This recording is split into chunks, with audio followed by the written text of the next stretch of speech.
கிறிஸ்துவுக்குள் பிரியமான சகோதர சகோதரிகளே, இயேசு கிறிஸ்துவின் இனிதான நாமத்தில் உங்கள் அனைவருக்கும் என் அன்பின் வாழ்த்துக்கள்.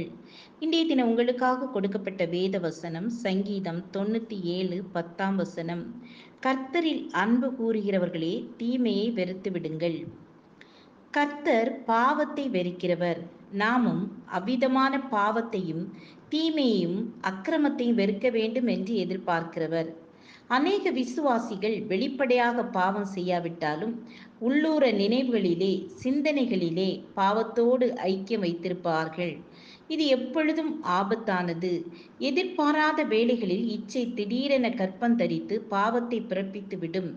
இதற்கு மாற்று மருந்து பாவத்தை மனதார வெறுப்பதுதான். உலக கவர்ச்சிகளை அருவருப்பு என்று உதறி தள்ளுங்கள். முற்காலத்திலே ஒரு புறஜாதி ராஜாவின் ஆட்சியின் கீழ் ஒரு மாபெரும் பக்திமானும் பரிசுத்தவானுமான ஒருவர் ஊழியம் செய்து வந்தார்.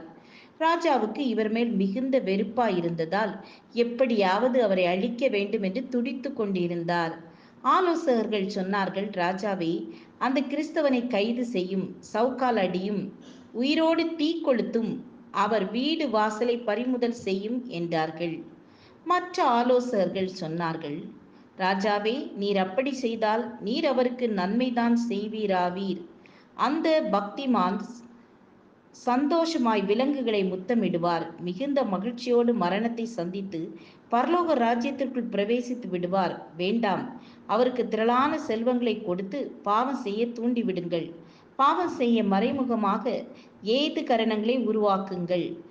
அதுதான் அவரை அழிக்கும் வழி என்றார்கள். தேவ பிள்ளைகளே, மறைமுக பாவங்களுக்கும் இரகசிய பாவங்களுக்கும் எச்சரிக்கையாயிருங்கள். ஜெபிப்போமா? ஏசப்பா, இந்த புதிய நாளுக்காக உமக்கு ஸ்தோத்திரம். தேவனே, சுத்த இருதய தேனிலே சிருஷ்டியும் நிலைவரமான ஆவியை என் உள்ளத்திலே புதுப்பியும் என்று சொன்ன தாவீதை போல நாங்களும் கேட்கிறோம். பரிசுத்த ஆவியினால் எங்கள் ஒவ்வொருவரையும் நிரப்புங்க.